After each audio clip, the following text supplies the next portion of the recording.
Hey guys, thanks for tuning into episode 13 of the Unlockable podcast, where today Hannah and I are talking about the latest Nintendo Direct, as well as the Pokemon news that just struck the world this past Friday. This is a pretty fun episode. We also discussed some of the predictions we got right in the last episode, and by we I mean Hannah, because I hardly had any predictions. But hey, if you like this show, make sure to give us 5 stars on Apple Podcasts and drop a like on YouTube or wherever you're listening to this. Just give us some kind of positive feedback. And yeah, let's get into it.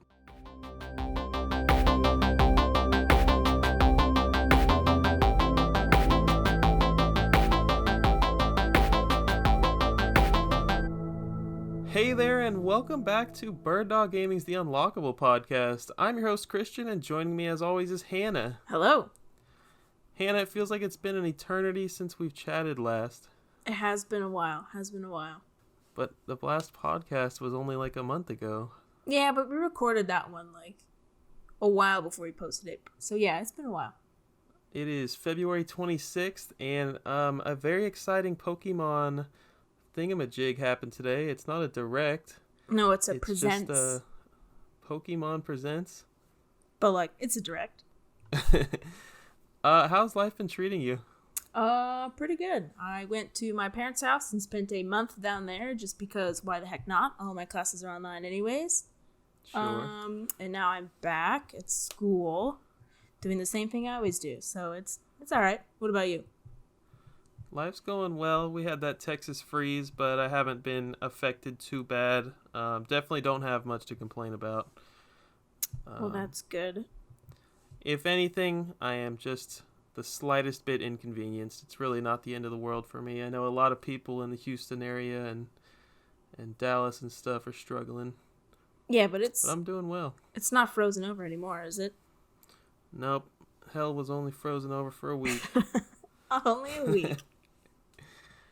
Talk to me about what you've been buying or playing or both. Okay, well, I haven't really bought that much since the last podcast. I don't remember if I mentioned it, but my copy of Ys Origin finally came in the mail. I literally ordered that thing in, I think it was either June or July, and it just got here.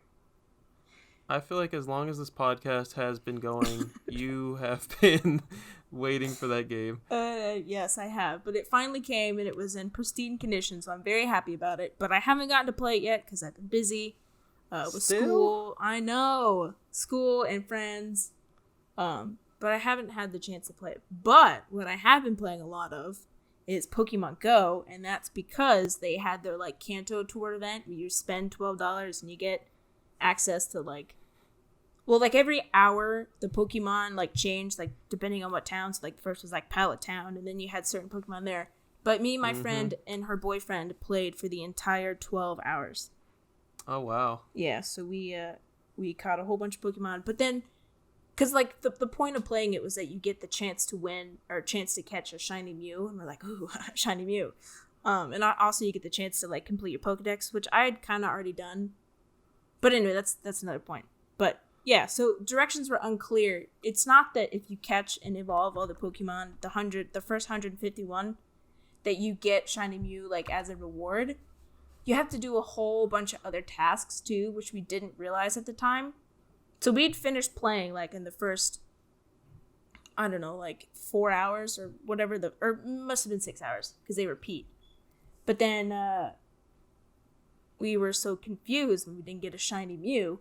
But you have to do a whole bunch of tasks, like get to level 40, which is going to take years. Do all this other stuff. So we were freaking out, thinking that we had done the whole thing wrong. But nope, we're just dumb. We didn't read the rules. So yeah, but it was fun. I mean, I had a good time playing. Hold up. I played that, and I knew everything you were saying, but you have to be level 40? To get, yeah, one of the it's one of the researches, but it doesn't go away. Like, it doesn't expire. It's just one of those things that stays there forever. So yeah, I think one of, like, the biggest, like, one of the last requirements is you have to reach level 40, which I know you are, but I'm not. There's a whole bunch of other things. That's hilarious. I don't even remember what it was that you had to do. You have to send 151 right now, gifts. Yeah. Something crazy. But yeah. Yep, I did spend a lot of the last few days myself finishing those tasks that are timed. I did evolve all those Pokemon that you had to evolve. Yeah, I mean, I've been enjoying it. I love me some Pokemon Go. So, like, if it was available to everyone, I don't know what we paid $12 for. Just to be freaked out for 12 hours of the day thinking we weren't going to make it. The $12 got you access to, like, the extreme possibility to have so many extra shinies, right? So I'm sure you caught a bunch on Saturday. No. I caught, like, 4. And they're, like, not even good. Like, I thought the point of a shiny was it's supposed to be, like, guaranteed 3-star.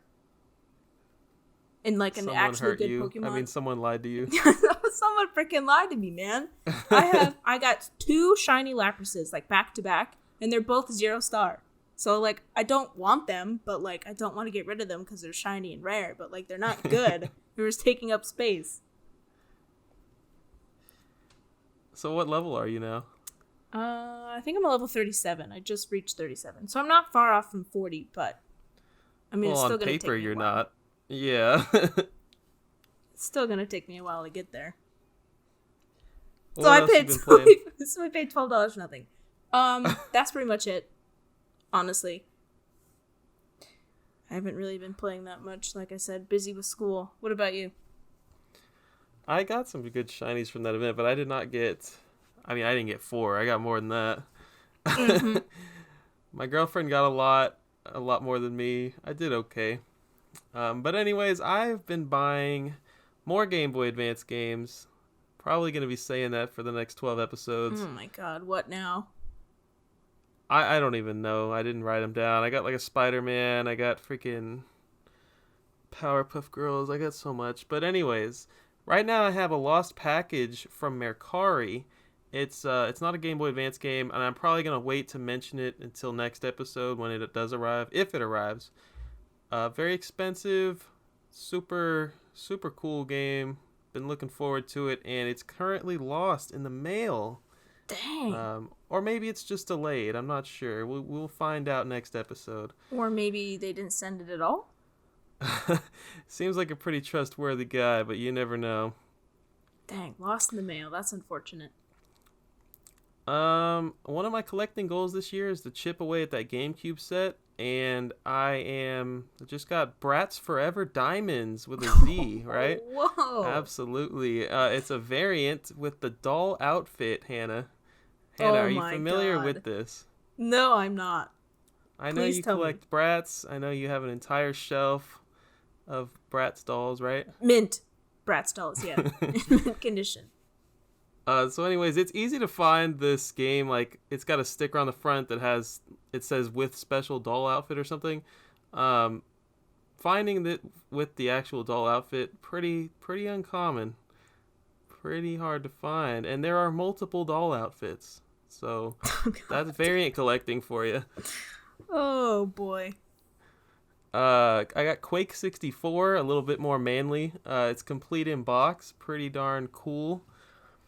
And it was the weirdest bundle ever on eBay. It was Quake 64, and in the title it was like with free Yoshi game, and I was like, what? And I looked at the pictures, and it came with Yoshi's Topsy Turvy on Game Boy Advance, which I have the box and manual and inserts and everything for that game. So I was like, okay, I guess I'll buy this. I had no interest in Quake, but it was really cheap. Wow. It was like it was meant to be. Meant to be. And then right now I'm selling some Dreamcast games that don't have the manuals because it's so hard to find the manuals, or they cost $50. Jesus. So I sold my Dreamcast games, and now I'm rebuying my Dreamcast games. So I'll let you know how that goes. Jeez. Wait, hold on. The same Dreamcast games? Just with the manual? Yeah, so I'm using that money to buy them complete in box, yeah. Gotcha. Smart. Been spending some time in Kingdom Hearts lately. That's a game that I'm really not a big fan of, I'm realizing. The first It's not one? very good. Yeah.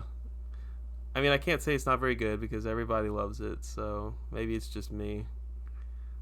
But I have no experience with those games, so I can't give an opinion, but they look fun. do you own it? I don't remember if I own 1 or 2 on the PS2, but I own one of them. But no, I've never played it. I think the combat is weak, and there's like this Star Fox section where you literally fly in a ship, and it's the dumbest thing ever, but whatever. Tony Hawk 1 and 2! I freaking love the remakes so much, and we got some news on that later. But I did beat those games. I beat the Call of Duty campaign, and I've been playing that a lot. I beat Control, which was like 2018 or 2019 Game of the Year. Mm-hmm. Popeye. Oh, this was supposed to be in buying. I got Popeye for Atari 5200, and don't ask me why, because I have no freaking idea.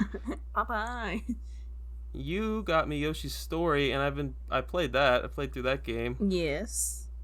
But apparently there are multiple routes to really beat the game. There are, yes. So it's a short game, but not if you know how to play it. It's not short if you know how to play it. Got it. Yeah, exactly. And the last thing I wanted to mention is I'm going to start playing some Super Bomberman R. You remember I brought this up on the podcast before. Like 10 times before? Yeah, I remember. Oh, really? That's embarrassing. So, like, there's a freaking Battle Royale, and it's exclusive to Stadia. And I just found out that you can play it for free, 100% free on your PC. You don't need to buy anything. And, yeah, I'm about to start trying it out. I think tonight after the episode, I'm actually going to dive into it. So that's exciting. I'll have to update you guys on it. My first experience with Google Stadia. Ooh. All right. Let's do this news stuff. What do we got, Hannah? Okay, so my first thing on the news is Tony Hawk's Pro Skater is coming to the Switch and next-gen consoles.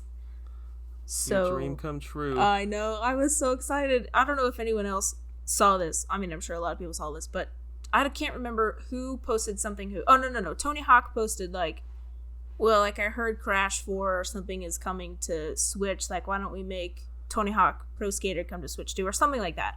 And then Nintendo did like the eye emoji. I was like, oh my god, it's happening. It's definitely happening. And then I can't remember who else said, but I can't remember who else joined. Maybe Crash was like, oh yeah, we'll see what we can do or something. And then the next day they literally announced it, and I was so excited. I was like, please don't tease me like this. That would just be cruel. You know, you had to have known it was true when you saw Nintendo tweet at it. Because they're always super professional.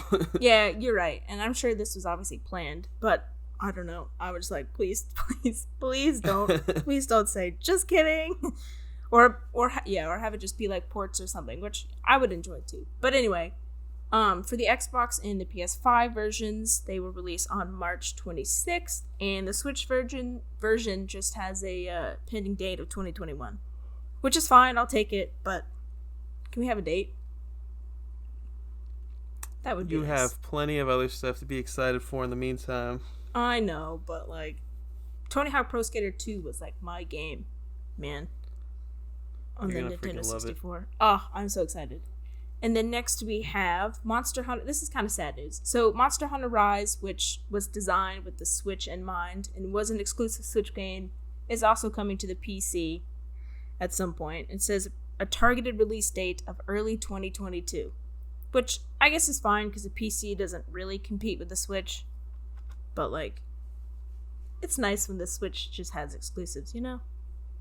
I didn't even hear that. That's interesting. Yeah, that news dropped this morning. Interesting, like Switch and PC. I feel like you never hear that. It's like Xbox and PC or Xbox, PS4 and PC. Yeah, it is a little weird, but as long as it doesn't go to Xbox and PlayStation, I think I'll still be okay with it. And then, this is just minor news, and it's probably only exciting to me and other 10-year-old boys, but Hot Wheels Unleashed was announced and is coming to the Switch and other consoles on September 30th. So the reason why I like Hot Wheels is, one, I used to collect them. Me and my brother did as a child, and I used to have so many of them. And two, I still think Hot Wheels Turbo Racing is one of the best racing games on Nintendo 64.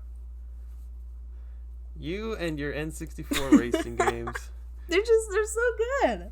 It had so many. The Nintendo 64, like half of their library was just racing games.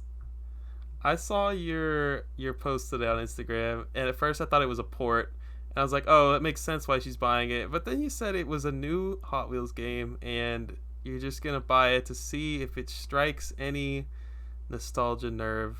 Yeah. And I just think you're funny.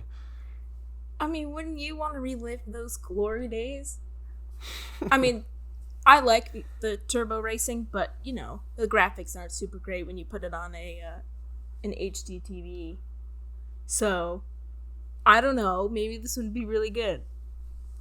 You know what? I had some CD-ROMs back in the day, and I would play like this Lego Rock Raiders game for PC. But one of them was a Hot Wheels game. I wonder if it was the same one that you grew up with on N64. I don't know. Describe it. Do you remember it? No, I'm going to look into this after the episode, though. That would be hilarious. That's a very fun game, I promise. That's all I got for news. I wrote down that we got some new Nintendo Switch Online games. One NES game called Fire and Ice, and 3 SNES games. We got Doomsday Warrior, Psycho Dream, and Prehistoric Man.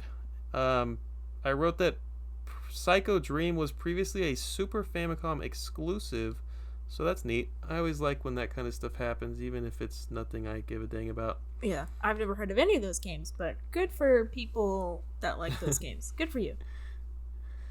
Hannah, what are we talking about today?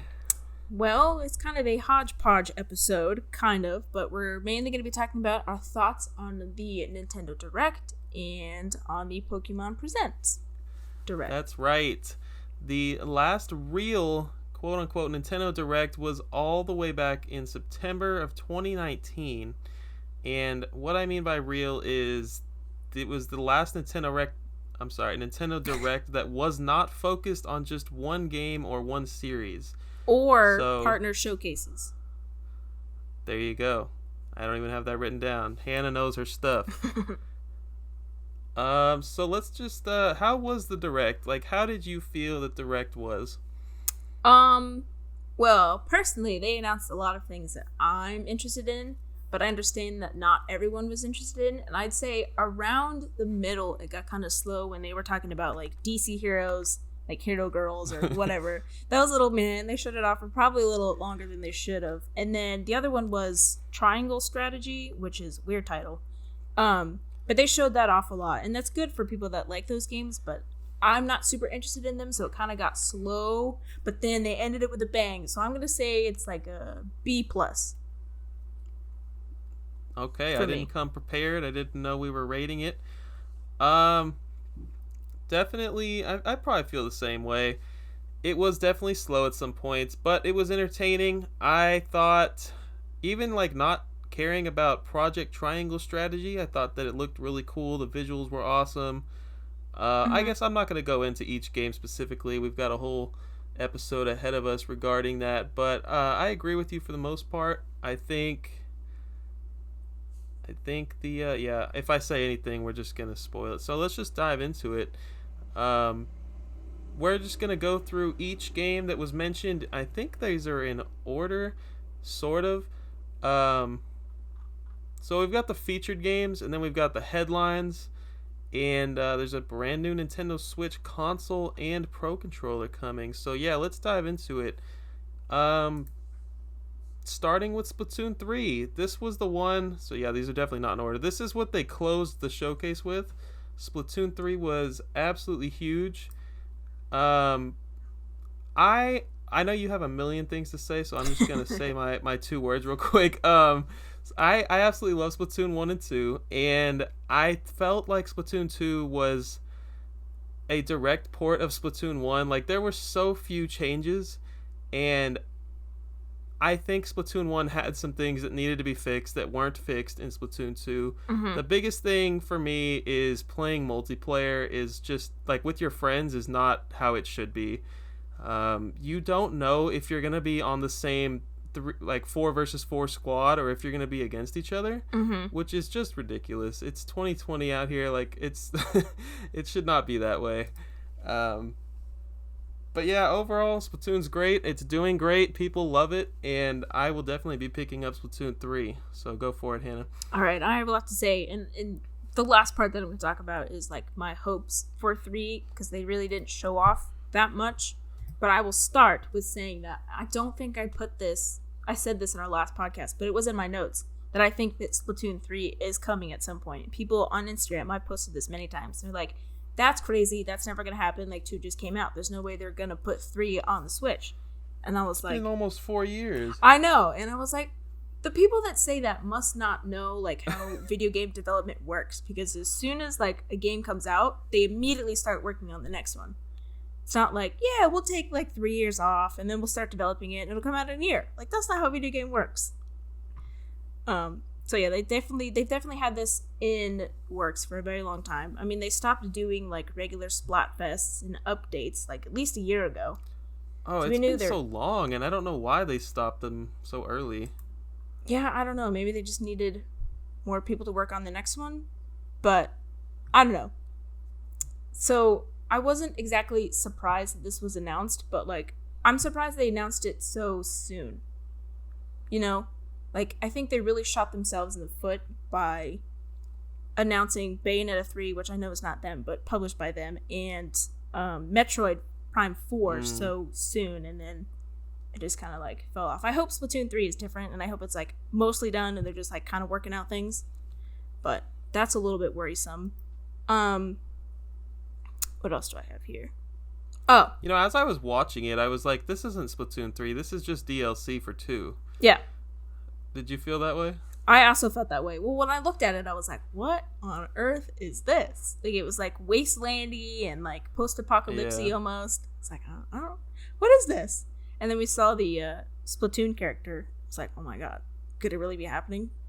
Could it really be 3? But yeah, it was. But yeah, I think that's why a lot of people are confused. Like, why did they just do DLC for 2? I mean, they did do DLC for 2. That was a long time ago. They did, yeah. The Octo expansion, I think that's what it was called, with the Octolings instead of, what are they called? Squidlings? What are they called? I don't know. Okay.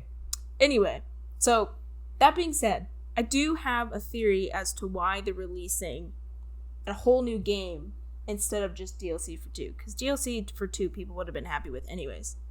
And this is just a theory. There's absolutely no evidence that backs this up. It's just kind of just a thought, what I've been thinking.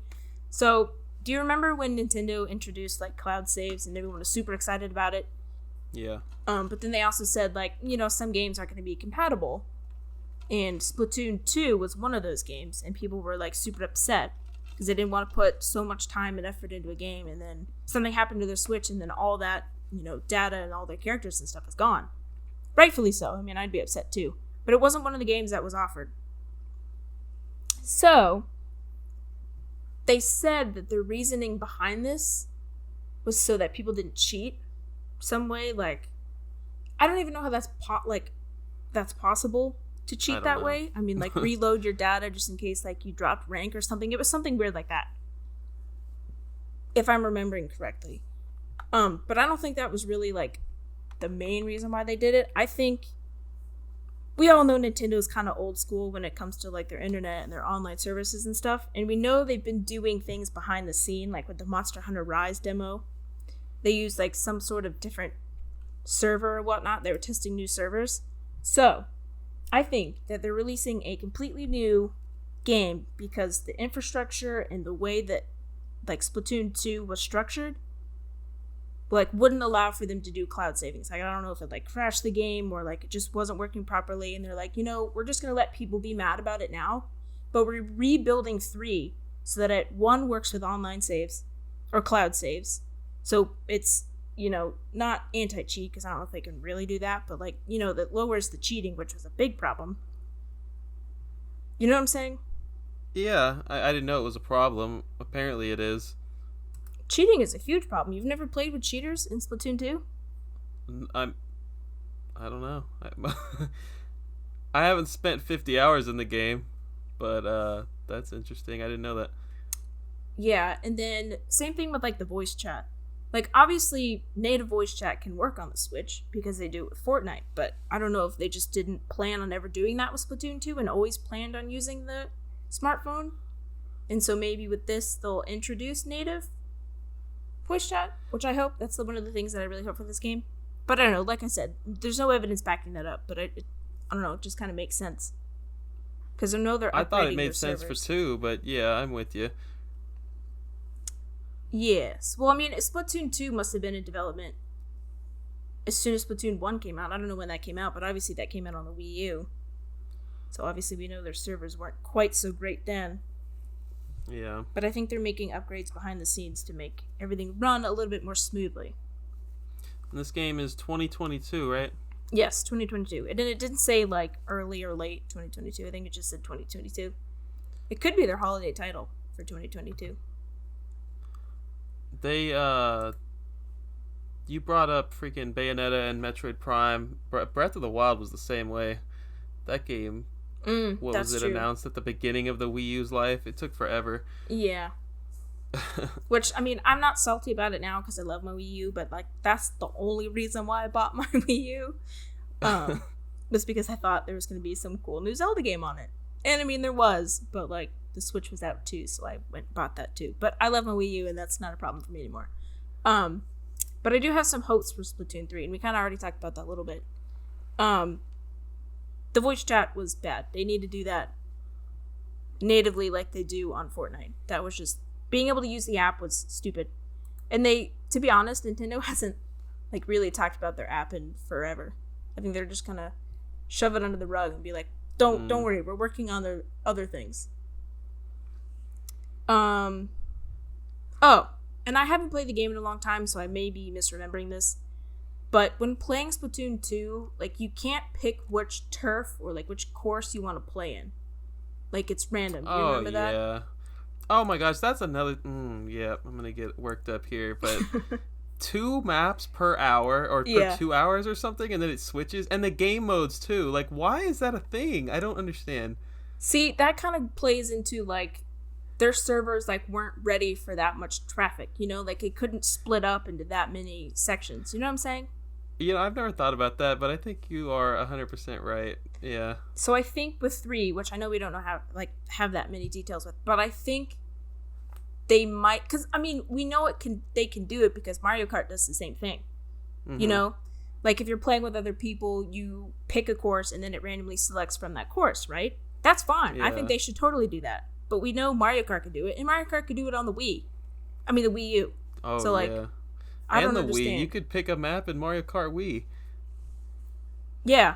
So I think if they went some sort of route like that, I think people would be more, I don't know, open to it. I mean, it didn't really bother me at the time, but, like, if you're playing for an hour straight and you just get the same 2 courses over and over again, it's like, oh, man.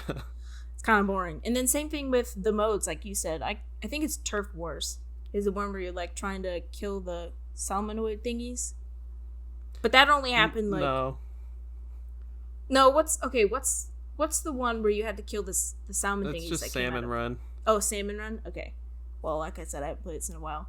So Salmon Run was only offered, like, weird times. And only for specific times of the day. Like, it wasn't available all the time. Which sucked, because I really liked that mode. That was, like, my favorite thing to do. So, I think... I don't know if they'll have Salmon Run in the next one, but whatever the equivalent to that is, I hope they have it available all the time. Splatoon 2 and 1 have done, like, phenomenal with all of these downsides to them, so I can only imagine how well 3 would do if they fix these things. Yeah, I mean, like most sequels, 3 is just going to be an improvement on both of those, but those are my hopes for it. And then the other thing I was hoping for is a more, like, story-driven or more in-depth, like, single-player campaign. I'm down for that.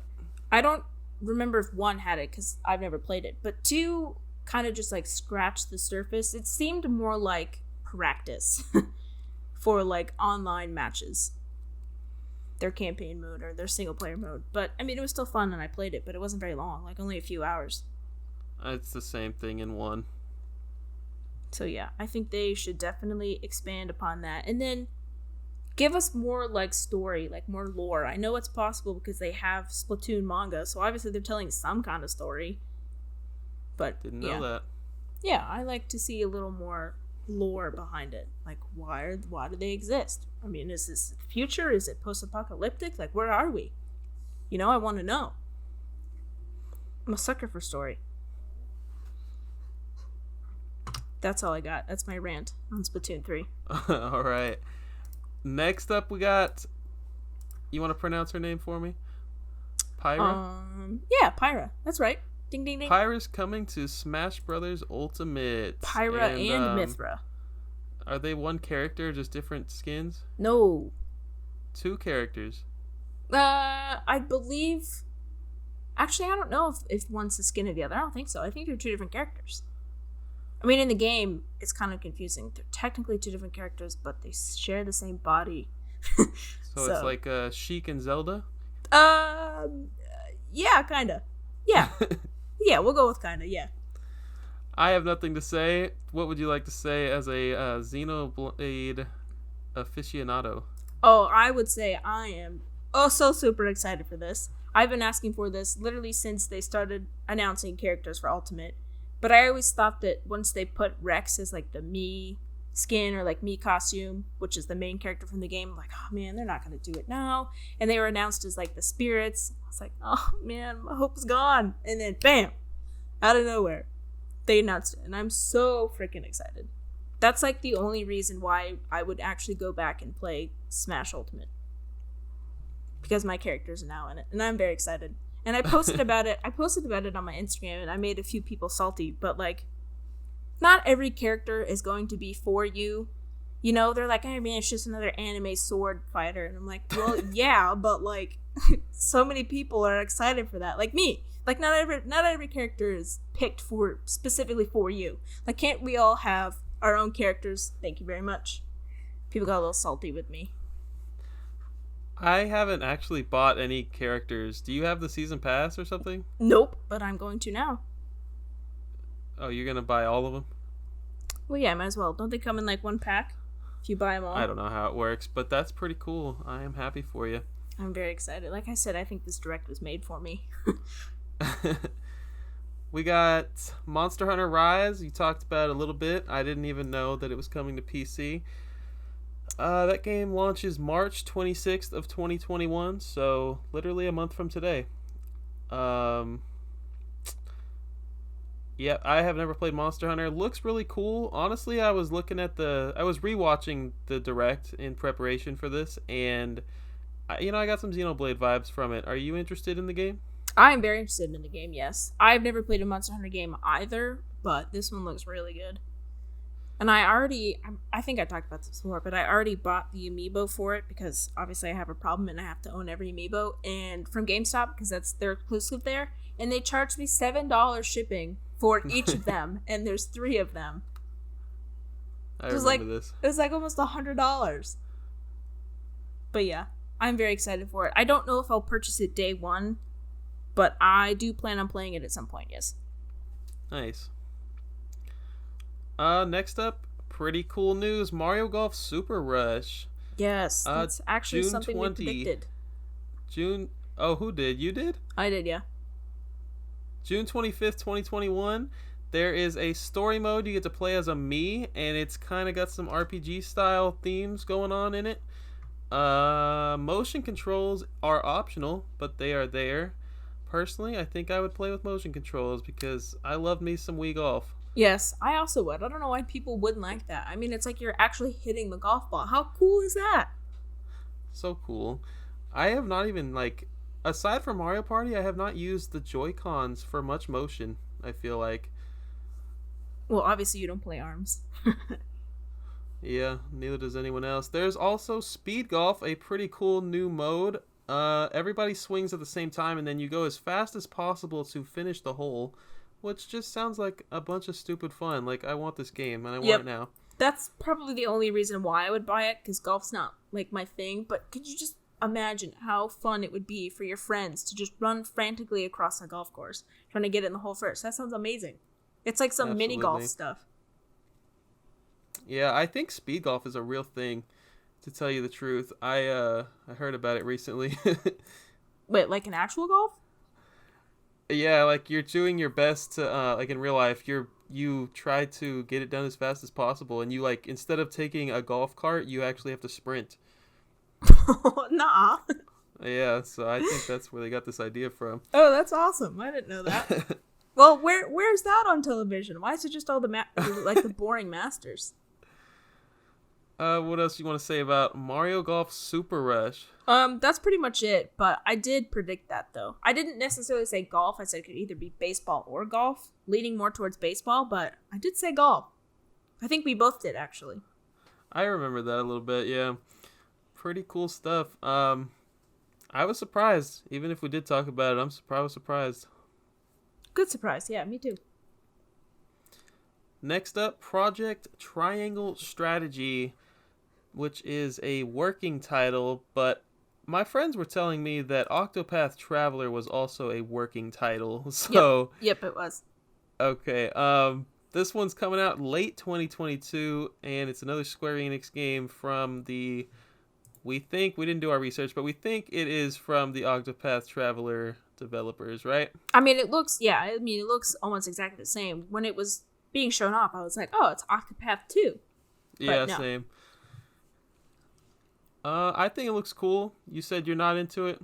I'm not really into, like, strategy RPGs. I mean, you know that. I don't really like, Fire Emblem, but I'll play it if there's a good story. And this one might have a good story, but, like, it's not my thing. So you heard it here first. We're not playing Project Triangle Strategy. but it looks it does look beautiful. Cool. Yes. Looks absolutely amazing. Next up, I'm going to let you go ahead and handle this one. Hannah, What's next? Next up is The Legend of Zelda Skyward Sword HD. Oh, man, I almost cried. Actually, I did cry. I did start to cry. I was like, oh my god, all my dreams are coming true. But yeah, and it's also releasing with some fancy looking Joy Cons that I'm resemble super happy about the Joy Cons. The Master Sword and the Hylian Shield, which is weird. Actually, I'm not going to get into it because I don't want to get into any spoilers for the game, but they look amazing. I want them. I have them pre-ordered at GameStop. I'm really hoping that they don't tell me that they sold too many and then mine gets canceled, because if that happens, I will definitely cry. I was pretty surprised that they did not make a bundle like on the Wii with the gold Wii remote. Yeah, I think gold ones would have looked really nice, but I also like these ones too. Yeah, I like that there's actually a design on them. They're not just one solid color. Yeah, I agree. I have a lot to talk about Skyward Sword. Are you ready? Let me hear it. I'm ready. Okay. So, this is another game that I predicted from last podcast. I think if I keep predicting it enough, it'll come true, and it did, which is amazing. So Skyward Sword. Come on, Rayman. Yeah, well, you can keep hoping for that one. Skyward Sword is one of my favorite Zelda games of all time. It's definitely top 3. So technically, I mean, this game is just getting like the Wind Waker and or Twilight Princess like port job kind of, except for this game, they are completely revamping the controls because this game came out on the Wii and motion controls were like, I mean, it was basically designed around motion controls. So motion controls are still happening for me, for people like me who actually really like the motion controls. I'm really excited that they kept it, but it's optional. And instead of motion controls, they have it where, like, to swing the sword a certain way, you just like move, I believe it's the right analog stick down. Like, if you want to swing your sword down, you press the analog stick down, and I guess whatever the button to swing your sword, A or B, and then it swings it. If you want to go to the right, you move to the right, to the left, up, and then you can also do diagonals too, which is also a big part of it. So I thought that was really cool. I thought that was pretty ingenious to get around motion controls. Very cool. And everybody needs to have their Switch Motion Plus glove, right, for their controller? Yeah, definitely. It plugs into the bottom of the Switch. Okay, and then, so behind this game also, I wanted to talk a little bit about the controversy and just see like an objective, non-biased opinion. So if you haven't heard, the game is being released at $60, like most of Nintendo's remasters and or HD remakes do. I don't know why people were surprised. I'm not personally upset about this. This is not something new. Nintendo does this all the time.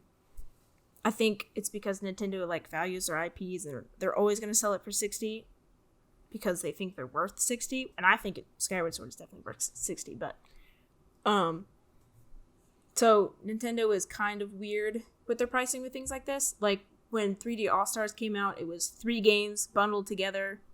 Super Mario 64, Sunshine and Galaxy, all sold for 60, so technically it was like $20 each. So I can see why people are angry about it, but technically those were just ports, like they didn't do anything to them at all. That's crazy, dude. I would not have expected anything less than $60.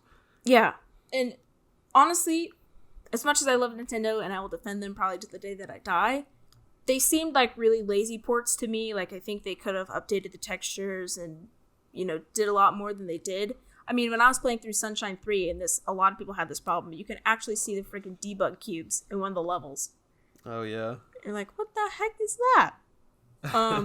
So it seemed a little lazy, or it could be a little rushed. They wanted to get it out, you know, for 2020 for the Mario's 35th, but then COVID hit, and then, I don't know, like, behind the scenes.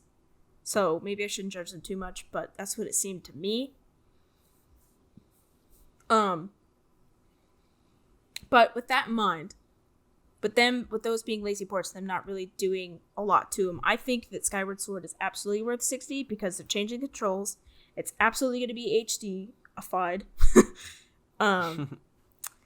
And I mean, I don't understand why people look down on ports and saying just because they came out like 10 years ago that they shouldn't be $60 now. I think it's absolutely a $60 game, you know? But like I said, I'm biased because I love the game. What do you think? I think that the price is fine. I think that it's super cool and pretty much expected that they're just going to keep the trend going. They did Wind Waker on Wii U and Twilight Princess. It makes sense that the next game would be Skyward Sword. And yeah, I thought that this would be the outro for the Nintendo Direct, and then they followed it up with Splatoon, which I was like, wow. Right? That's how it happened? Yep, that is indeed how it happened. With Zelda and Splatoon. Yeah, if you think anything Nintendo re-releases is going to be less than the going MSRP of $60, you're crazy. Yeah, I agree. And I think personally, you've never really played the game, have you? Nope. See, I think it's amazing. And it's still like a mainline Zelda game. Like, I don't understand. Is, yeah. But yeah, I'm very excited for it. And because I know a lot of people aren't excited for it, I want to tell you why I'm excited for it and why I love the game so much. So despite everything I said, right, I'm super excited for this game. And I love the bright and the vibrant art style. It's somewhere between like a realistic look and a cartoony look. Like not cartoony like Wind Waker, but not quite as realistic as Twilight Princess. And it's bright and it's colorful and I love it. The music is fantastic. It's like one of the only Zelda playlists that I will listen to while I'm studying because it's like relaxing and dynamic and it's so good. I know, it's amazing. I mean, you remember what Xenoblade Chronicles on the Wii looked like, and then remember what the definitive edition looks like? It's like a completely different game. So if Skyward Sword gets the same treatment, it's gonna look so good. And then the lore. So the lore in this game, it's the first Zelda game in the timeline, right? So it kind of sets up all the characters and like why they keep reincarnating and why all the games connect. And I think that is super cool. I think they did a really good job of connecting games that had come out, 20 years in advance, right? Connecting them all together in this one beginning of the timeline. And then also this Zelda and this Link are my absolute favorite like iteration of them because they have such a cute and dynamic relationship. I love it. I mean, I like Breath of the Wild, Link and Zelda too. Yeah. But like Skyward Sword is definitely my favorite. That's all I got. That's it. I gushed about it enough. I set aside an hour for this part. What the heck? Oh, I'm so sorry. Well, I mean, I did read 2 pages. 3 pages. That's awesome. And, we were texting throughout the Nintendo Direct. And I'm super happy for you. This is a dream come true. It is. I mean, you know how long I've been talking about this. As long as you've been waiting for your Ys Origins to come in. Yes, exactly. All right, that's it for the featured games from the Nintendo Direct. We're going to go through literally everything, and if we have opinions about it, we're going to talk about it. And if not, we're just going to say screw it. So let's start. Fall Guys is coming to Switch, and obviously this wasn't part of the Direct, but it's also coming to Xbox. Yeah, PS4 and PC exclusive. It's finally branching out. I thought it was a free game, but in reality, it was just free for PlayStation Plus members back like a year ago or something. So it's a $20 game, I think, and as fun as it looks, I'm probably gonna wait or maybe never play it at all. How do you feel about it? I think it looks really fun, but I also thought it was free. I don't know. I might play it. I mean, it looks a lot of fun, and I know a lot of people enjoyed it on the PlayStation, but we'll see. But I will say it is one of the things that we predicted last episode too. It looks like something that would come to Xbox Game Pass, and that's almost free to me, so I will wait for that. Outer Wilds. That is, I watched the Nintendo Direct again. I still don't know what's going on. Something about staying alive for 22 days. I don't know. Thoughts? I also thought it looked good, but I also didn't really know what was going on, so I don't really have that much to say about it. But I mean, it looks good. It's the same thing I can pretty much say for Famicom Detective Club. There's 2 games. It's almost like Pokemon Red and Blue, except not. It's The Missing Heir and The Girl Who Stands Behind. Those are 2 separate games, both called Famicom Detective Club. Comes out May 14th, and yep. Thoughts? I think it's kind of cool because these were exclusive to Japan prior to this. Oh. And they came out obviously on the Famicom, hence the name. And I don't know if they were remastered or whatnot like before this, but they were exclusive to Japan. They were only in Japanese, and it's just now getting an English translation, which I think is kind of cool. Very cool. This isn't necessarily my style of game because I think it's like a visual novel detective kind of deal. So not my style of game, but I mean it looks really good. If you like that anime aesthetic, it's definitely that. Is it called Famicom Detective Club in Japan? Probably not. It's probably called something Japanese. But Famicom probably. Interesting. May 14th. Get your visual novels. Yes. Samurai Warriors 5 trying to ride the hype train of their Zelda counterparts. Mm-hmm. I wonder how well this is going to do. I mean, if it's got 5 games, it must be have some sort of cult following, right? This is like the Koei Tecmo game. I feel like this is the game that they make, and yeah, I guess you're right. I never hear anyone talk about it, but somebody must be playing them. Somebody's gotta be enjoying them. So you love the Hyrule Warriors games, so you're gonna obviously pick this up. No. I like Zelda characters. I don't necessarily have any affection towards just random samurais. Actually, I know about the people in the games because they're actually like historical Japanese figures. Oh, that's neat. So I do know a little bit about it, but no, I'm not really interested in that genre unless there's Zelda in it. So it's like a Fire Emblem situation. You're just in it for the story. Yeah, kind of.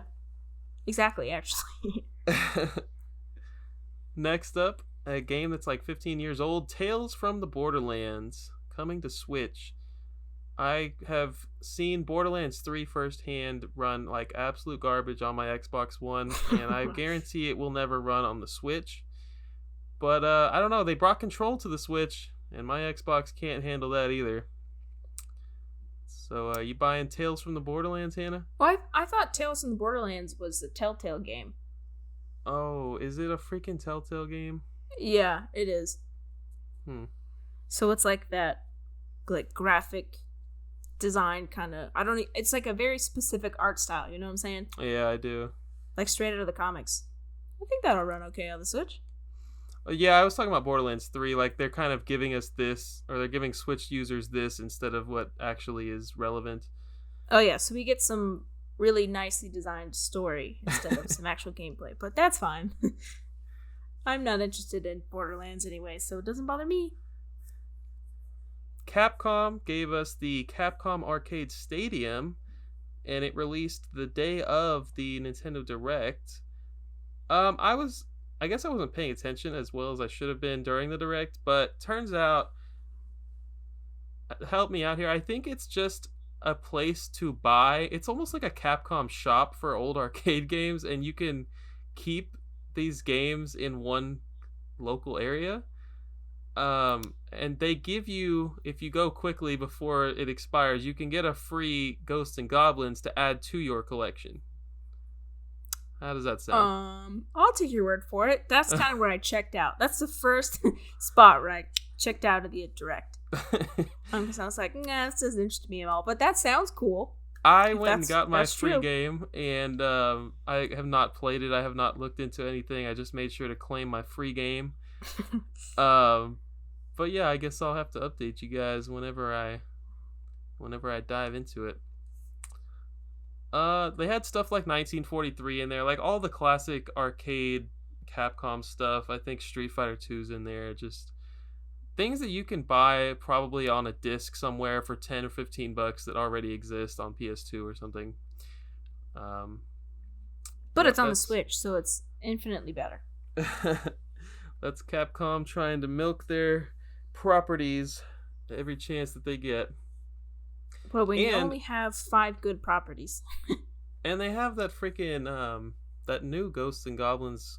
Oh, is it listed here? Yeah, it's listed later. Ghosts and Goblins Resurrection is coming probably in March, I think. So it's coming soon. So that, like, giving away Ghosts and Goblins was probably to kind of like hype up both the Capcom Arcade Stadium and this new Ghosts and Goblins game that's coming out. Mm-hmm. Next up is Stubs the Zombie in Rebel Without a Pulse. This is an Xbox exclusive game. It was an original Xbox exclusive title, and I've heard good things about it, but I've never played it. It's coming to Switch, PS4, and Xbox One in March. Thoughts? Interesting. Yeah, cool. Zombies. I will not be picking it up. I don't know. I'll probably get it on Xbox someday, and then I'll play it. No More Heroes 3. Yeah, right. No More Heroes 3. I don't know anything about this series. Hannah, help me out here. It's a series that Nintendo publishes, I think. Maybe. There's some guy named Travis in it, right? Yeah, Travis Touchdown, and I guess this one has to do with aliens? Yeah. Comes out August 27th.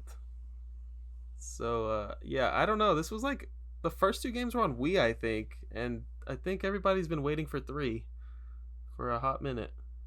Yeah, I think it was supposed to come out in 2020, but I think they delayed it for obvious reasons. Next up is Neon White. I don't know what the heck this is. It's like an FPS and an on-rail shooter or something.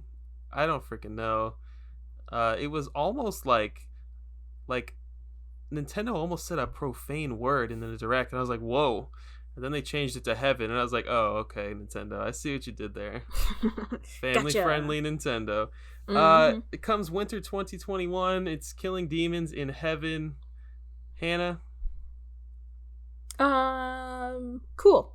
I'm not super into first-person shooters because I've never played them. I know I bought Outer Worlds, and I have yet to play it, but I liked the art style of this game. I will say that. And that's all I got. Coming up next, we got DC Superhero Girls Teen Power. Wow. This is the second time in the Direct where I checked out. It was getting pretty sleepy around this point. Yeah, obviously. You know what? No, I did watch it again, the Direct, and it looks like a decent beat 'em up. A decent beat 'em up that I'll never play. And that's all I have to say about it. Mm-hmm. I mean, good for you, DC fans who like women of the games. Good, yeah, it's good stuff. Plants vs. Zombies Battle for Neighborville Complete Edition. What a mouthful. That's coming out this year, I think. Never played this series in my life. Isn't it a mobile app? I think it started as a mobile app. And then branched its way onto consoles, like with a more 3D look, but I could totally be wrong. Don't quote me on that. Quoting Hannah on that. Next up is Miitopia. Yay! Okay. Okay, this is a 3DS thing, right? It is a 3DS game, yeah. So I think this is a port of the 3DS version, but like it's adding more content. So it's like Miitopia plus DLC, I think. Did anyone play the first one? I didn't. Who asked for this? I don't know, but I saw a lot of people excited on Twitter about it, so somebody asked for it. It comes May 21st, and you know what I was thinking of? The freaking, the Street Pass stuff on 3DS. Did you ever use that? Nope. Oh my gosh, there was like a Mii game. Actually, there was a bunch, and that's what I was confusing this with. So this is a full-on game. Interesting. I really know nothing about Nintendo Miitopia. releases games? Holy moly. Super Mario themed items are coming to Animal Crossing New Horizons. That's not surprising at all. So it's pretty cool that you can now travel across your island with a warp pipe because time saving and stuff. But yeah, there's pretty cool items coming. Nobody oh my gosh, nobody plays Animal Crossing anymore. It's just like everybody played it for 400 hours and then dropped off the face of the earth. But yep. Every once in a while, we like to go back and check out things like our Mario-themed items. I mean, that is pretty cool. Say. Very neat. When do we get Zelda stuff? Is that where you draw the line, Hannah? Is that where you finally buy a copy of Animal Crossing? Oh, no. I'm sorry. You can't make that game playable for me. All right, Star Wars Hunters. Looks like a mobile game. It's a combat arena game, squad-based multiplayer. It's coming 2021, and it's made by Zynga, a company probably most well known for their mobile poker game. They also made Words with Friends. I do not stand corrected. That just leads my point even further. I'm pretty sure every time I played Words with Friends, that was popular, like 10 years ago? So yeah, if you like Words with Friends, pick up Star Wars Hunters coming in 2021. Right, Hannah? Yay. Yeah, exactly. Knockout City, I have no idea what this is. Is it basketball? I believe it's dodgeball. Oh, you're right. May 21st. Something else comes out May 21st. Oh, okay. So you can either pick up Knockout City for $60 or Miitopia for $60. They come out the same day. Start planning. I think Miitopia is $50, actually. Well, there you have it. I think. We got World's End Club. I don't remember what this is, Hannah. Okay, this was the it's NIS America or like NIS America, depending on how you pronounce it. But it's one of those like unique games that they published. I think it's an RPG of some sort. But yeah, just a very niche market. But I thought it looked cool. You know how I like my NIS America games. You are so self-conscious about pronouncing that publisher. Well, because I don't know how to say it. I don't want to be an idiot who pronounces it wrong. I think I did it to you because I think I say NIS America. NIS America? Okay, well, whatever. I think it's I did Miss it to America. You. Yep.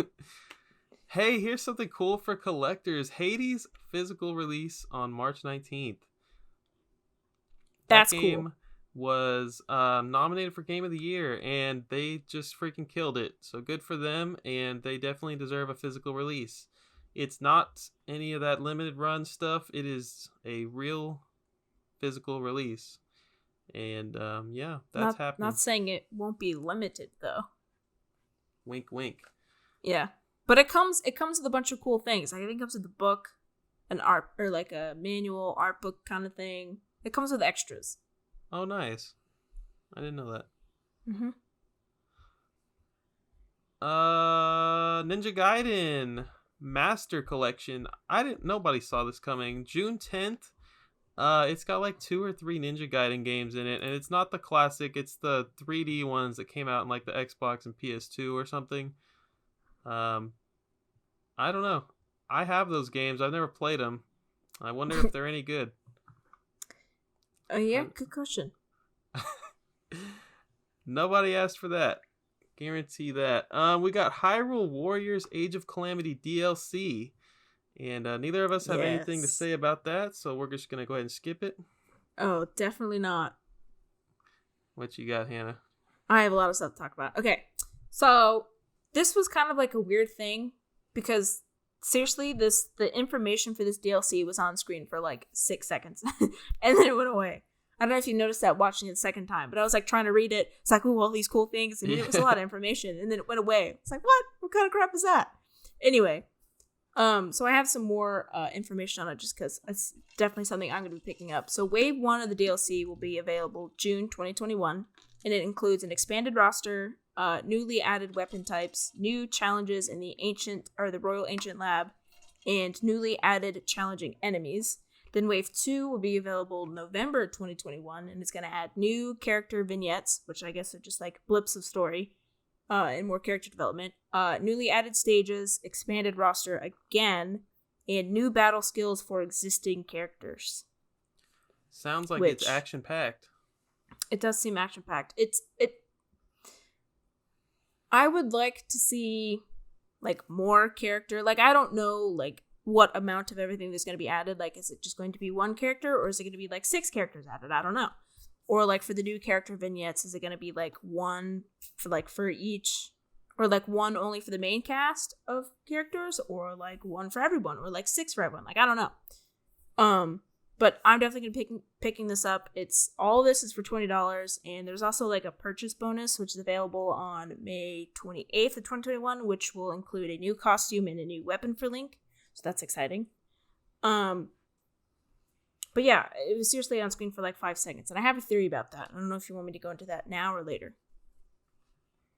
Now seems like the perfect time. Okay. So I think they didn't really expand upon a lot of this because I think obviously it's Zelda's 35th anniversary. I think they're going to have a direct and they're going to talk about a bunch of the titles that we talked about. I mean, Skyward Sword, Skyward Sword, Jesus, was on screen for like 30 seconds, right? They really didn't show that much. They just said, hey, it's coming, like this is what it looks like. They didn't really say like if they're adding anything, or you know what I'm saying? Yeah, like it seemed very I felt like more than 30 seconds though. Okay, maybe like a minute and a half. It didn't seem very long, like compared to like other things where they go like in depth, like with Super Smash Bros. Ultimate Characters. Like they have a whole presentation on that, like what it's gonna do. So it felt like it was just an announcement trailer, and then they're going to give us more details at a later date, which I think is definitely happening, and I definitely think there's going to be a Zelda 35th anniversary direct at some point. Yep, we had our Pokemon one today, and Mario had his last year. I think you're right. Yep. That's all I have to say about that, though. Oh, okay. Yeah. So I would totally play that game. Honestly, I like hack and slashes like that. But it's never gonna drop below $50, so I don't know. You might get a 45 like Black Friday deal at some point, but yeah, you're right. It's not going lower than that. That Nintendo tax. Mm-hmm. All right, we have the outro wrap-up sequence here with Bravely Default 2, which dropped today, actually. Wow, it was a pretty big day. It was a pretty big day. Ghosts and Goblins Resurrection is coming out digital only for $30. Oh, it came out oh my gosh. It came out yesterday? That's funny. See, that's the problem with digital games. You know, they just drop and you're like, yeah, it's gone. That's one of many problems. That's weird. I didn't see one person mention that game. That sucks. Saga Frontier Remastered, April 15th. I don't know anything about that. I know it came out on the Famicom and the Super Famicom. I don't know if Nice. this is its first time in the US or not. Don't quote me on that, but I know I own them on the Super Famicom. Oh, you have them? I have one of them. I think I have 3. But Cool. obviously I've never played it. And last thing is Apex Legends coming March 9th. Okay, that one I'm very excited for. Actually. You know, I played like 5 minutes of that game. It was pretty good. I think you'll enjoy it since you liked Fortnite. I do like Fortnite. My friend and her boyfriend are really into this game, and they play it all the time, and she's like, oh my god, I can't wait for you to play it. Like, I can't wait for it to come out on the Switch so we can play it together. And I'm like, dude, I'm excited too. This looks awesome. It's got to be cross-platform, right? Yeah, I believe it is. So that's neat. Last things here. We have new hardware for Monster Hunter Rise. We have Joy Cons. So it's a whole bundle, right? You got the Joy Cons, the dock, and the console all have designs on them, which is pretty much all you could ask for in life. I mean, that's great. At the beginning, we were getting different colored Joy Cons. Like my Splatoon bundle had green and pink neon Joy Cons, and that was it. And it was just like, why can't y'all do anything special? Oh, I thought that was cool. Dude, come on. So literally from this one presentation, we got the Zelda Joy Cons coming, and these Monster Hunter Joy Cons, I don't know if they're gonna be sold separately, but they look super cool if you buy the bundle. The dock is really nice. The console itself has a nice backplate. I like it. Mm-hmm. I agree. It's very nice. It's very like sleek and sophisticated, you know? Right, yeah. But yeah, I think it looks super cool with the gold. Chef kiss. And then the Pro Controller, also Monster Hunter Rise Edition, it looks to be pretty similar to the dock. Mm-hmm. It's got that same dragon design on it. Yeah. So yeah, pretty cool. I'm sure that'll be $75 or $80, the controller itself. Just like all the other ones, but yeah. Yep. Very cool. Even that box is cool. Look at that. It is nice. The black and the colors look very good together. All right, so that wraps up the Nintendo Direct, but we've got a lot more to talk about. We've got 2021's upcoming games, and our very own Hannah of the Unlockable podcast is here to tell us the month by month and all that. Yes. So I went through and I copied down someone's graphic that they already put out. But I wrote down all the games that are coming out in 2020, because I know a lot of people are saying like this year's gonna suck, like there's not any games out, like we're still affected by the pandemic, and to some degree I'd probably agree with you. I'm sure some things were shifted around or some things were changed, but I think there's a lot more to look forward to this year than last year. So I'm gonna start with January, just because I know we're already past that, but you know, might miss these. So Scott Pilgrim vs. the World came out in January. Same thing with Hitman 3, the cloud version. And Cyber Shadow, which is a side-scrolling action platformer published by Yacht Games. I think Yacht Games is the one that did Shovel Knight. It's right? Yacht Club. Is it the same company? Oh, is it Yacht Club Games? Whatever. You know that big boat? Yacht Club Games. Anyway, and then February, which is we're almost done with anyways, but I figured I'd say Little Nightmares 2 came out. Persona 5 Strikers, which is the big tease that we're never gonna get Persona 5. Bravely Default 2, which came out today. Right. Ghosts and Goblins Resurrection, which I already talked about, came out yesterday. Capcom Arcade Stadium, which came out a while ago. And then we also got Super 3D Mario World plus Bowser's Fury, which came out this month. 2 weeks ago or something, or a week and a half ago. Yep. And then for March, which is next month, we have Apex Legends, which we talked about. Plants vs. Zombies Battle for Neighborville. I think that was what it's called. The Hades Complete Physical Edition.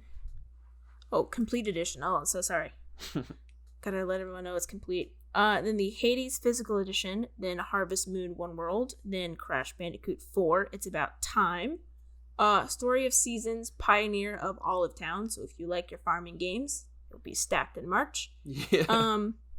Overcooked All You Can Eat, which is the first 2 games, 1 and 2, plus all the DLC, which I really don't want to have to buy 1 and 2 again, but I think it will because the DLC is definitely going to be worth it. Is it coming to Switch? Yeah, it's coming to Switch. Nice. I know, I'm very excited. I thought for sure it was only coming to PS4 and Xbox, but nope, we were wrong. I think it has also new content.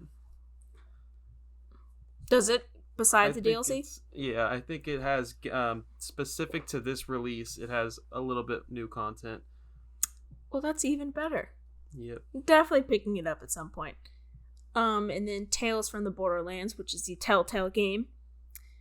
Then we have, I'm going to say this name wrong again, Bayland Wonderland. Oh, yeah. That's the platformer by Square Enix, I believe, right? I think it's Rare. Oh, is it You Rare? know what? Maybe we're both wrong and we shouldn't have said anything. We got that out. We got Bayland Wonderland, which is a game. And we have Monster Hunter Rise. And then in April, we have Trails of Cold Steel 4, which is an RPG. Then we have Saga Frontier Remastered, which we talked about, and new Pokemon Snap. And then May, we have Knockout City, which is the dodgeball game. The Famicom Detective Club games. And then we have Miitopia. And then World's End Club is also coming out. A lot of clubs in May. Then June, we have In June, we have Mario Golf Super Rush. We also have the Legend of Mana remake, which you skipped in the direct. Whoa, how did I do that? Which I just now realized that you did. It was right after Samurai Warriors. That's funny. Yep. Would you like to say anything about that? Legend of Mana is coming, and it was never released in Europe. So that's interesting. I never knew that because I think Europe, no, I don't think that's right. Anyways, super cool. I guess it's not one of my favorite games ever made. It's not even close, but it is a game in the Mana series, and I did say last episode that I wanted them to make more Mana stuff, and look at that. We got Mana stuff. It's like they listen to this podcast. Yeah, they got more Mana stuff. Well, they're certainly listening to me. Yeah. So far we got the Collection of Mana. There's been a remake of Secret of Mana. There's been a remake of Trials of Mana. And now they're getting an HD remaster of Legend of Mana. So I don't know what the plan is. I don't know if they're just trying to milk their properties or what, but I don't know. It would be crazy if we actually got a new Mana anytime soon. But it's interesting seeing Square recognize Mana lately. That's all I That is say. nice. Especially since I'm getting into the Mana series. Yeah. I think that's really nice. I'll probably pick it up and play it because it's a PS1 game, right? Originally. And I'm sure that release is not cheap, so I'd rather pick it up on the Switch and play it now. It looks good in HD so far from what I've seen. It looks very pretty. It does pretty. look very good. I mean, all the games look good. I've been impressed with all of them. And next, we have Hyrule Warriors Expansion Pass DLC Pack 1. And then Ninja Gaiden Master Collection, or Gaiden, depending on where you're from. And then July, we have Skyward Sword HD and those nice looking Joy Cons. And then we're skipping all the way to November. And there's Hyrule Warriors Expansion Pass DLC Pack 2. And then at the end, I have confirmed 2021 games that have no set release date because companies are afraid of commitment.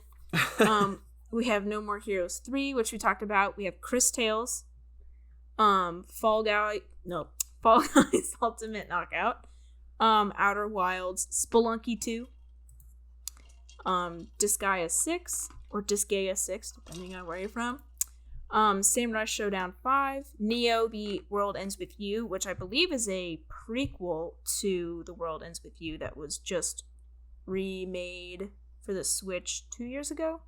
That's a Square Enix thing, right? It is, yes. It was regarded as like one of the best DS games ever or something, Right, so they yeah. remade it for the Switch. And then we have the Brilliant Diamond and Shining Pearl remix of Diamond and Pearl coming at some point. Then we have Shin Megami Tensei 3 Nocturne HD Remaster coming at some point. And then Shin Megami Tensei 5 coming at some point. That game was revealed like in 2017, and still not here, but that's fine. Take your time. We have Rune Factory 5. Then we have Monster Hunter Stories 2, Wings of Ruin, and then, of course, my personal favorite, save the best for last, is Ys 9, Monster Nox. So there are 2 Monster Hunters coming this year? There are 2 Monster Hunters, yeah. Wow. And 2 Shin Megami Tenseis. Yeah, what the heck? Lots and lots of fun stuff. And that's just, like, we're only in February. If you think that people and companies, Nintendo and third-party companies, aren't going to announce more games throughout the year, then I think you're crazy. It's only February. You know?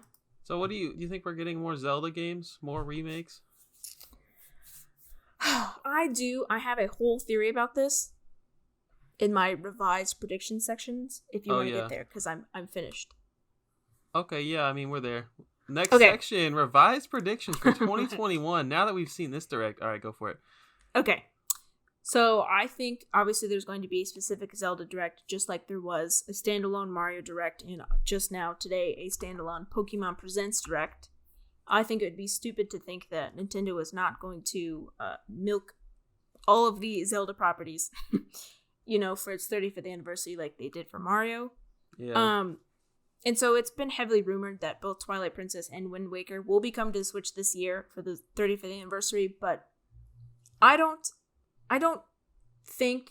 Okay, I was trying to brainstorm this before, but I was having problems placing it, like, in the year. Because obviously they don't want to release it too close to Skyward Sword, because if we're being honest, most people are going to want to pick up Twilight Princess or Wind Waker over Skyward Sword. I don't think they're going to want to, like, cannibalize on their own market.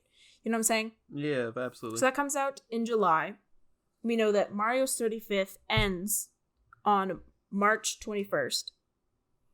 So you have from March... abundantly clear. Yes. We have from March to July, which is the release of release of Skyward Sword. And I think, like I said, it wasn't on screen for that long. They didn't really expand upon it or anything. So I think there's going to be a direct between that amount of time for specifically Zelda, because they can talk about the DLC for Hyrule Warriors and they can talk about Skyward Sword.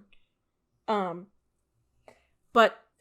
think they will definitely announce like Twilight Princess and Wind Waker at some point, but I don't know when they're going to come out.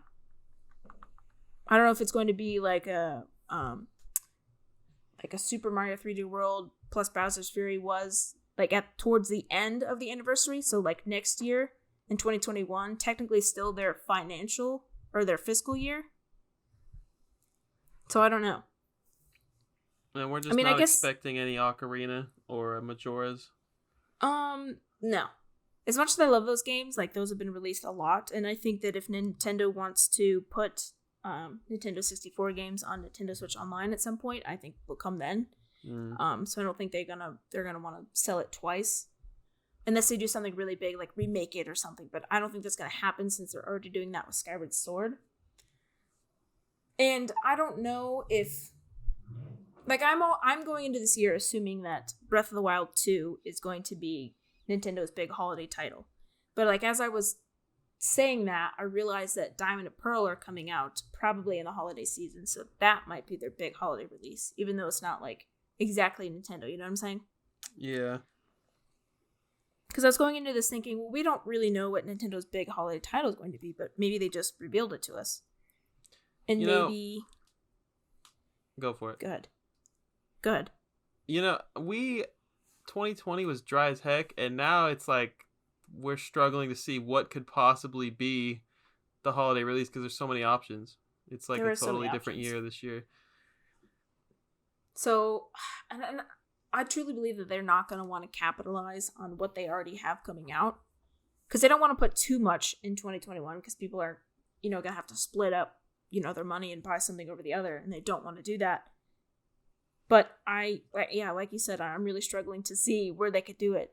I mean, I guess they could make that their big holiday title and then push Breath of the Wild 2 to next year, like on March 3rd, which is the 4th anniversary of Breath of the Wild coming out. So I could see them doing that too.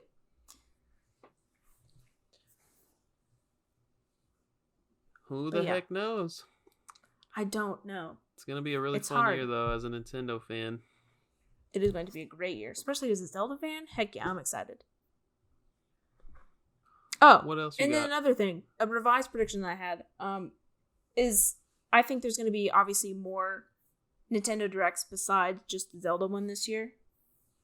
Like, we know E3 is coming up, and technically it's not like an in-person thing, but Nintendo's king of doing digital things, so I think there's going to be another one around June, which coincides with E3, but then again, it also coincides, like, before Skyward Sword, so I guess I could do it again then. Talk about it a little bit more. I feel like you, in your spare time, you just sit down with, like, in front of a calendar, and you're just sitting here imagining what could possibly be. Am I right? Yeah, you're right. You should see all the notes I have it right now. I have like all of the release dates of like big games marked down here. That's great. Yeah. So yeah, you're right. You're totally right. I do that in my spare time. I love it. Is that it for your revised predictions? That's all I got. Because I think some of the other stuff still stands, what we said last time. Like, I mean, like I said, it's only February. We could totally be right about that other stuff coming out. Yep, I had mentioned a new Kirby game possibly coming. I don't have my notes in front of me, but so far nothing I have predicted is coming yet. But they still could. Between June and between Skyward Sword and holiday season, they could totally throw in a Kirby game or something just to pass the time over. Who knows? That's true. It's very true. I mean, I predicted that too. Either Yoshi or Kirby. Mm-hmm. But let's get into today's news. The freaking Pokemon event, February 26th. So they started off with a very, very nostalgic and cool intro. I watched it and I loved it. It brought a tear to my eye. Not really, but it was really cool. So go whoever made that. Like, go them. They did great. Yeah, they're like see you in another 5 years. There's this new Pokemon Snap game coming. We already knew about that, but today we saw some like actual gameplay, which I think was the first time. No, we saw some gameplay earlier, but it wasn't like anything as extensive. It didn't really go over anything. Like I said, it was more just like an announcement. Like, hey, this is coming. Look at it. Whatever they showed today, like, I'm still not buying the game, but I thought it looked cool. I thought it looked really cool. And I think that the graphics look great on it. You compare that to Sword and Shield, and it's like, wow, is this really the same company? Yeah. But the big news... Oh, I'm sorry. You want to say anything about Pokemon Snap? Yeah, I kind of want to, like, go into more detail of what they talked about, which... Oh, I'm glad you wrote it down, because I wish I did.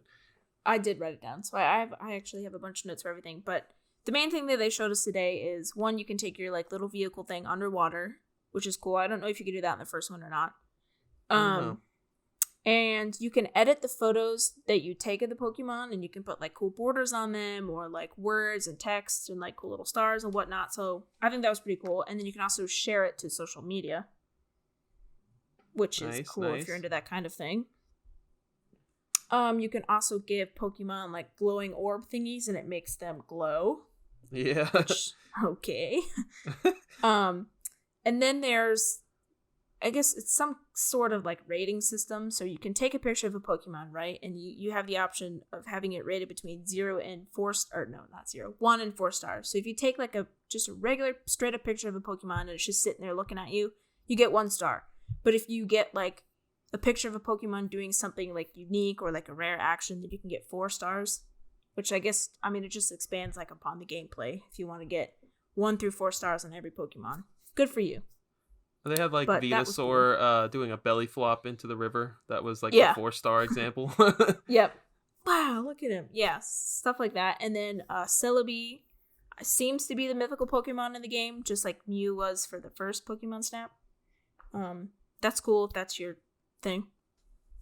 I'm a Mew person over Celebi, but to each their own. That's it. That's all I gotta say. It looks really cool. I mean, I'm not gonna spend $60 on it, but I do think that anyone picking it up is gonna have a blast. Anyone with that played the original, not like us, You guys are probably gonna love it.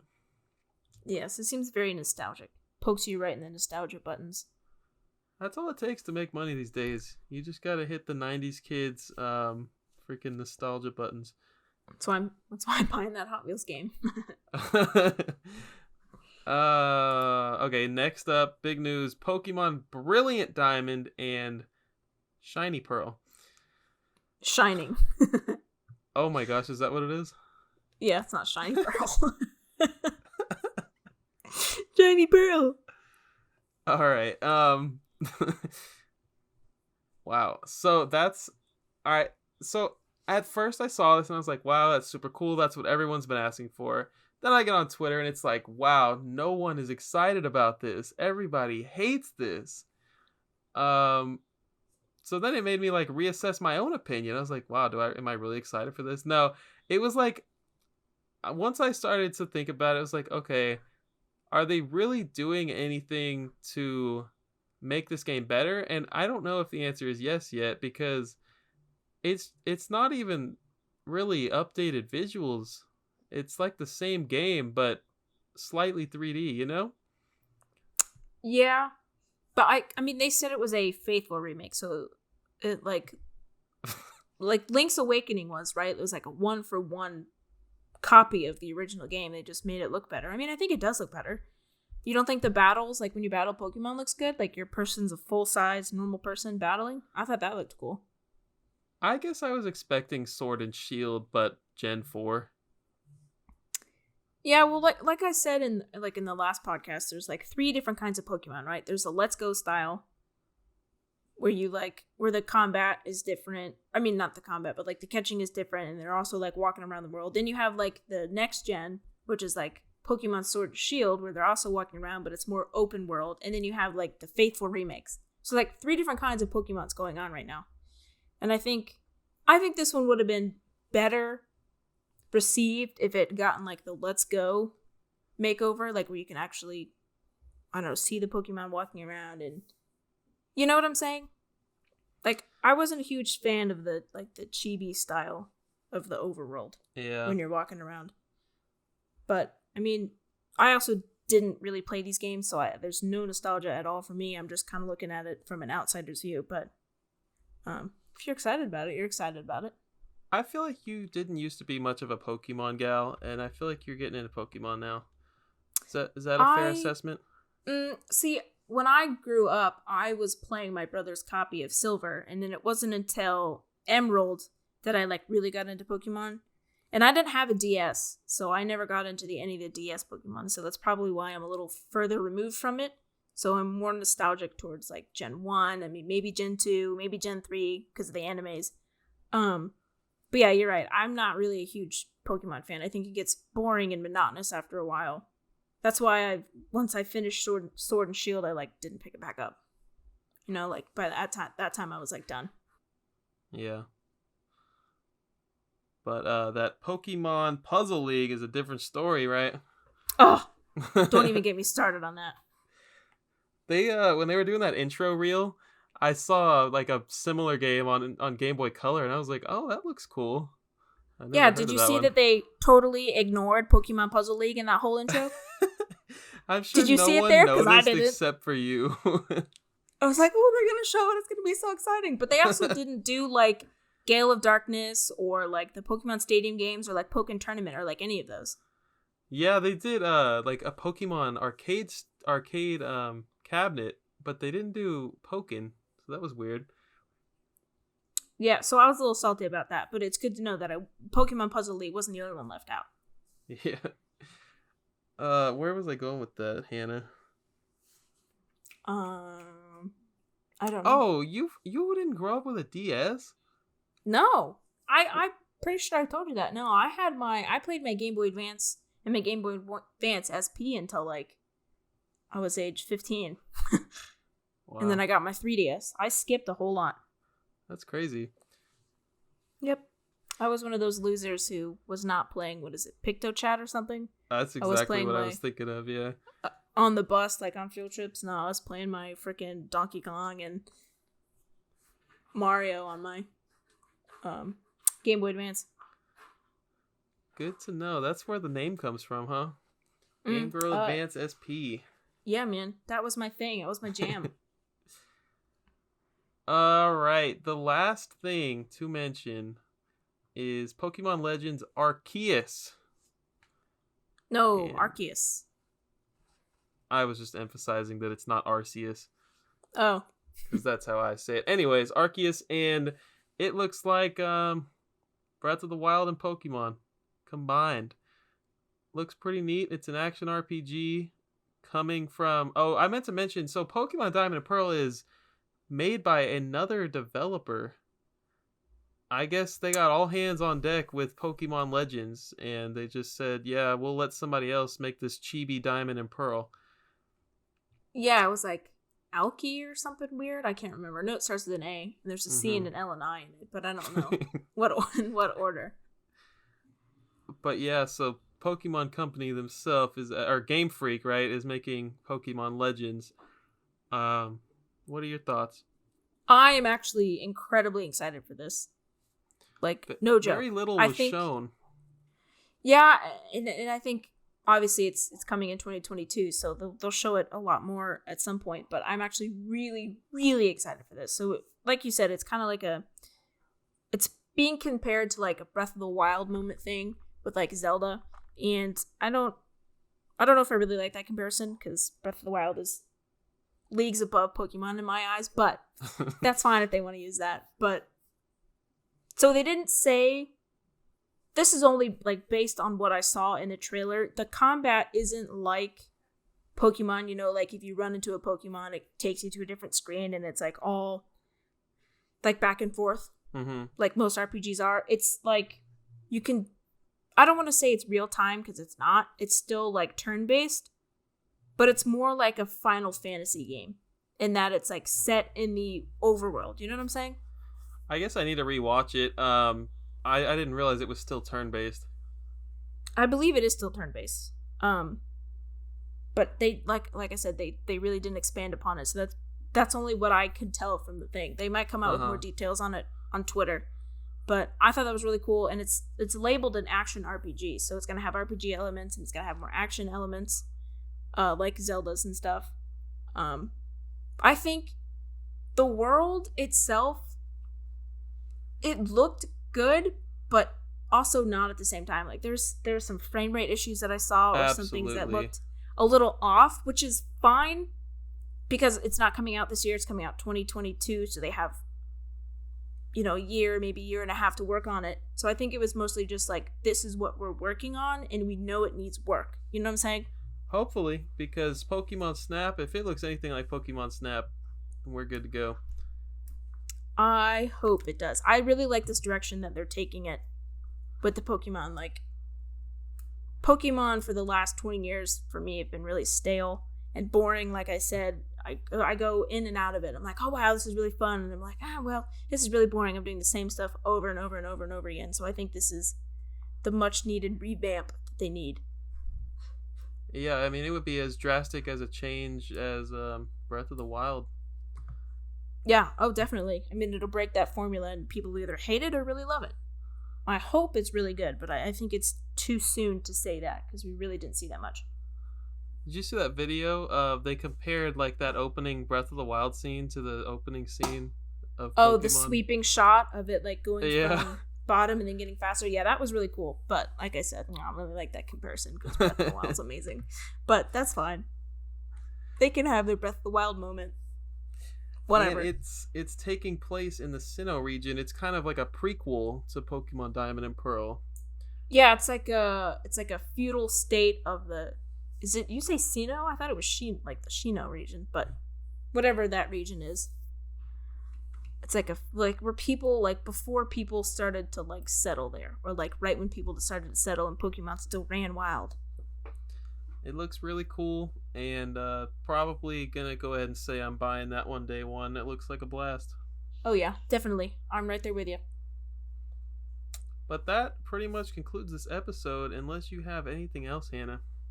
Not really. I think I said a lot of opinions today. We did the thing. We did the Nintendo Direct. We did the Pokemon, and we did 2021's upcoming games. We did it, Hannah. We did do it. I'm proud of us. We accomplished a lot. We also predicted a lot, or at least I did. Predicted a lot from last podcast. Right. And then there still could be more. I'm very proud of us. It's like we're actual analysts. Looking like a good year for Nintendo. I agree. And don't worry, there's still more to come. I promise. I bet the SP in my name that there's still more to come. You got freaking Tony Hawk and Skyward Sword, which I never thought Tony Hawk was coming. Gotta be real with you. I doubted it too, but like at the same time, Activision did the same thing with Spyro, and they did the same thing with Crash, the trilogy and the new one. Yeah. Yep. Very true. I'm surprised, but like not surprised at the same time. But like really surprised and really happy.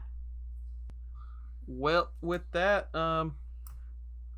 yeah, let's wrap it up. I am going to be streaming more on the channel. Hopefully, once I get this Bomberman going, I'm hoping to start streaming that because it looks like it's going to be a blast, but we'll see. And, you know, Google Stadia, being Google, has like this integrated streaming to YouTube feature, so that's pretty neat. I'm hoping that'll be cool. Oh, that is interesting. It's the least that they can do. What'd you say? I said it's the least that they can do. Yeah. Hannah, where can the people find you? Game Girl Advance SP on Instagram. Woo! I am at Bird Dog Gaming everywhere now. Right? What? That Gamer Nerd does no longer exist. And, does no longer exist? Oh man, I hate you. Yep, that's it. We're done for the episode. Follow me at Bird Dog Gaming. See ya.